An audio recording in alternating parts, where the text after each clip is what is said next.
Assalamualaikum warahmatullahi wabarakatuh. Perkenalkan, nama saya Dandi Nofriansyah, mahasiswa kelas B Geologi Struktur Universitas Indonesia. Baiklah, hari ini saya akan menjelaskan tata cara menggambar analisis data kekar yang kita memiliki 40 data kekar. Alat yang harus kita miliki adalah yang pertama adalah alat tulis seperti jangka, pensil dan penghapus, kemudian juga stereonet yaitu Smith dan Carlsberg. Kemudian juga kalkir A4 sebanyak 4 buah dan paku payung.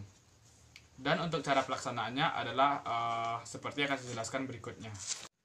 Yang pertama yang harus kita lakukan adalah kita harus menggambar data kekar yang 40 tersebut ke dalam kertas kalkir.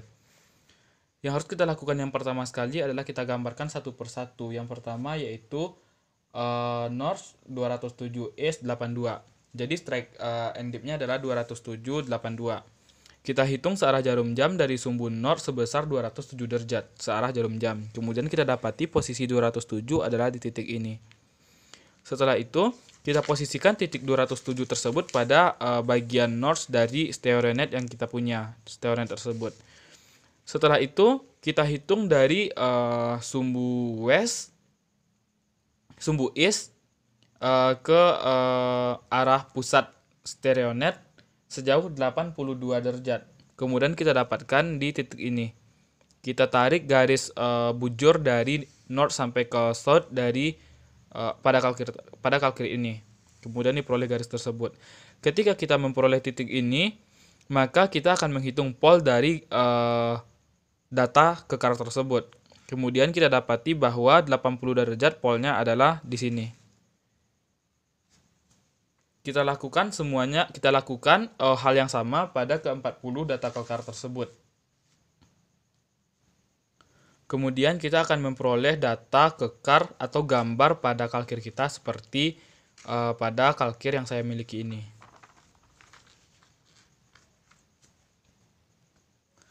Selanjutnya kita ambil kalkir baru lagi, kemudian kita taruh kalkir yang baru tersebut di atas kalkir yang sudah kita gambarkan tadi, yang sudah ada gambar atau data kekar pada kalkir tersebut. Kita taruh secara berhimpitan. Kemudian kita tuliskan posisi north pada kalkir baru tersebut. Kemudian yaitu data kekar yang kita dapatkan, data pol yang kita dapatkan, kita gambarkan pada kalkir. Yaitu data yang pertama, data pada sebelumnya, yaitu di sini, titik ini, yang semuanya nanti akan kita gambarkan pada kalkir yang baru ini. Semua titik pol kita gambarkan pada kalkir yang baru. Setelah semua titik pol telah kita tandai pada kalkir yang baru, kemudian kalkir tersebut kita pindahkan pada Carlsberg net atau stereonet Carlsberg. Kemudian kita bikin persegi segi 6 maupun segi 5 yang seperti gambar rumah ataupun lingkaran yang di dalamnya ada titik tersebut, seperti di titik ini. Di titik ini, kemudian kita gambarkan segi 5. Kemudian jika ada titik di sini, kita gambarkan segi 6, dan seterusnya. Setiap titik harus dilingkari dengan segi 5 tersebut, atau segi 6, ataupun lingkaran. Jika kita telah melingkari jika seluruh titik sudah berada dalam garis yang kita bikin, kemudian kita hitung titik tengah dari setiap garis ini. Jika di garis segi 5 ini terdapat 12 titik, maka kita tuliskan di pusatnya angka 12. Kemudian jika hanya ada satu titik, seperti yang ini titiknya hanya satu, kita tuliskan angka 1, dan begitu seterusnya.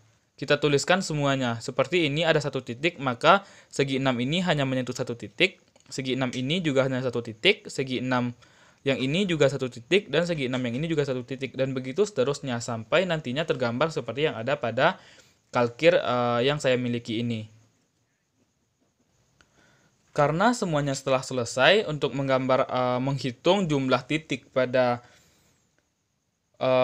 bidang yang kita miliki, maka kalkir ini kita timpa dengan kalkir yang baru lagi, yaitu kalkir yang ini. Kemudian angka sebelumnya kita tuliskan juga tanda north pada kalkir yang baru. Kemudian tadi kita sudah memiliki angka-angka pada setiap bidang, yaitu segi 6 ini ada angka 1, segi 6 ini pada angka 2. Kita salin angka tersebut pada kalkir yang lebih baru lagi seperti ini. Di sini tadi ada angka 13, kita tulis angka 13, di sini 13, 12, 5. Jika semuanya sudah kita tulis pada kalkir yang baru ini, kita bikin garis kontur pada angka-angka ini, yang mana garis kontur ini tidak boleh saling memotong dan garis kontur ini harus dihitung secara berurutan dari yang terbesar. Seperti pada soal ini, pada bagian bidang yang ini, angka terbesar adalah angka 13, maka yang harus dilingkari terlebih dahulu adalah angka 13, seperti yang saya lingkari ini. Kemudian angka 12, untuk melingkari angka 12 harus include angka 13 tersebut, dan begitu seterusnya. Angka 5 harus dilingkari dan juga melingkari angka 12 dan 13, tapi tidak memotong. Begitu seterusnya, sehingga didapati garis kontur seperti yang ada pada kalkir yang ada di depan saya ini. Karena di kalkir yang saya buat ini hanya ada 2 titik terbesar pada bidang ini, yaitu 13 sebanyak 2 buah. Maka kita ambil titik tengah dari yang 13 tersebut, dan saya peroleh 3 titik tersebut ada di sini. Kemudian bidang tertinggi yang lainnya adalah karena yang kita pilih adalah 2 tertinggi, yaitu di sini, di bidang ini. Di bidang ini titik terbanyak adalah ada 11 titik pada satu bidang ini. Kemudian saya lingkari, berarti karena 11 hanya 1, berarti langsung titiknya berada di titik ini, di 11. Selanjutnya kita pindahkan kalkir yang sudah kita buat garis kontur tadi dari StereoNet Carlsbad ke SmithNet. Kemudian setelah kita pindahkan, kita sudah tahu bahwa titiknya tadi berada di titik ini. Dan di sini juga titiknya adalah di titik ini. Kemudian kita timpa dengan kalkir yang baru lagi. Setelah ditimpa, kita tulis letak titik N atau notch pada kalkir yang lebih baru lagi, yang paling baru. Di situ kita salin titik yang 2 tertinggi tadi, yaitu yang saya miliki adalah antara 13 dan di sini ada 11. Saya gambarkan titiknya di titik ini karena dia harus berhimpitan, dan di sini. Karena titiknya sudah kita ketahui, maka StereoNet yang kita gambarkan garis kontur tadi kita pisahkan atau kita simpan dulu. Kemudian kita taruh kalkir yang keempat ini atau kalkir yang terakhir pada SmithNet. Di sini, karena kita sudah memiliki 2 titik tadi, yaitu titik ini dan titik ini, maka yang pertama harus kita lakukan adalah kita posisikan salah satu atau nanti keduanya. Yang pertama kita posisikan salah satu terlebih dahulu pada pada garis ekuator, yaitu ini sudah tepat berada pada garis ekuator. Karena sudah tepat berada di garis ekuator, kita tambahkan 90 derajat dari titik tersebut. Kemudian saya hitung 1, 2, 3, 4, 5, 6, 7, 8, 9. Maka 90 derajatnya ada di titik ini. Kita gambarkan garis bujur dari north ke south dari titik tersebut. Kita lakukan juga untuk yang titik kedua, yaitu titik di sini. Kita posisikan pada garis ekuator. Kemudian kita hitung 90 derajat dari titik ini. 1, 2, 3, 4, 5, 6, 7, 8, dan kemudian di sini 90 derajat. Kita gambarkan lagi garis konturnya. Setelah garis kontur dari 2 bidang ini sudah kita ketahui, maka kita akan menemukan titik perpotongan dari 2 titik yang kita buat garis tadi. Kemudian diperolehlah bahwa titiknya tersebut adalah titik ini. Di sini. Jadi titik ini kita posisikan juga pada garis ekuator untuk menentukan trend dan plunge dari titik tersebut. Dan titik yang menjadi perpotongan yang 2 ini adalah kita kenal dengan sigma 2. Titik sigma 2 ini kita posisikan pada garis ekuator. Yaitu ini garis ekuator kita posisikan, kemudian kita tarik, kita bikin garis terdekat ke bagian luar dari kalkir ini. Kemudian ini garisnya. Kemudian setelah itu kita hitung 90 derajat dari sigma 2 ini. 1, 2, 3, 4, 5, 6, 7, 8, 9. Di sini titik 90 derajat. Kemudian kita gambarkan lagi garis bujur dari stereonet pada kalkulator kita ini. Setelah digambarkan, kemudian kita peroleh ini.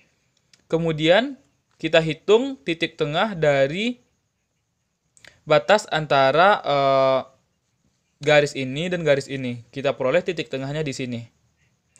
Karena titik tengahnya ini panjang dari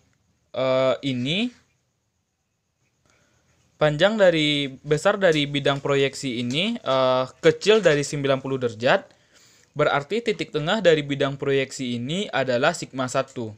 Ini sigma 1, dan kemudian kita hitung 90 derajat dari sigma 1 ini. 90 derajat. 1, 2, 3, 4, 5. 6, 7, 8, 9. Kemudian di sini kita peroleh 90 derajat. Berarti jarak 90 derajat dari sigma 1 ini adalah sigma 3. Untuk menentukan trend dan plunge dari sigma 1 dan sigma 3, kita lakukan hal yang sama seperti yang kita lakukan pada sigma 2 tadi. Kita letakkan sigma 1 pada garis ekuator. Kemudian setelah terletak pada garis ekuator, kita tarik garis tersebut ke bagian luar dari stereonet. Kita tarik garis lurus. Kemudian di sini adalah sigma 1. Begitu juga untuk sigma 3. Sigma 3 ini. Kita tarik juga garis keluar dari sigma 3. Karena semuanya sudah kita gambarkan, sekarang yang harus kita lakukan adalah kita hitung trend dan plunge dari masing-masing sigma. Yang pertama kita hitung adalah sigma 1. Sigma 1. Kita hitung trend dan plunge dari sigma 1. Sigma 1 berada pada posisi ini. Kemudian kita hitung 1, 2, 3, 4, 5, 6, 7, 8, 9, 10, 11, 12, 13, 14, 15. Maka di sini kita hitung lebih kurang untuk trendnya adalah north 154 east. Dan untuk plunge-nya sendiri kita posisikan pada posisi ekuator. Di sini kita hitung berapa plunge dari sigma 1. 1, 2, 3, 4, 5, 6. Jadi lebih kurang adalah 61 derajat. Jadi untuk sigma 1 itu trennya adalah N 154 derajat east dan plunge-nya adalah 61 derajat. Begitu juga untuk sigma 2 dan sigma 3. Sigma 2 di sini trennya lebih kurang adalah 22 derajat dengan plunge 19 derajat. Dan untuk sigma 3 itu trennya lebih kurang 280 derajat east dan plunge-nya adalah 22 derajat. Jadi pada data praktikum ini dapat kita simpulkan bahwa tipe sesarnya adalah sesar normal. Karena jarak sigma 1 ke titik pusat adalah yang paling dekat daripada sigma yang lainnya. Dengan kata lain, nilai plunge dari sigma 1 itu adalah yang paling besar. Karena itulah tipe sesarnya adalah sesar normal. Mungkin hanya sekian yang dapat saya jelaskan pada saat kali ini. Mohon maaf atas segala kekurangan. Assalamualaikum warahmatullahi wabarakatuh.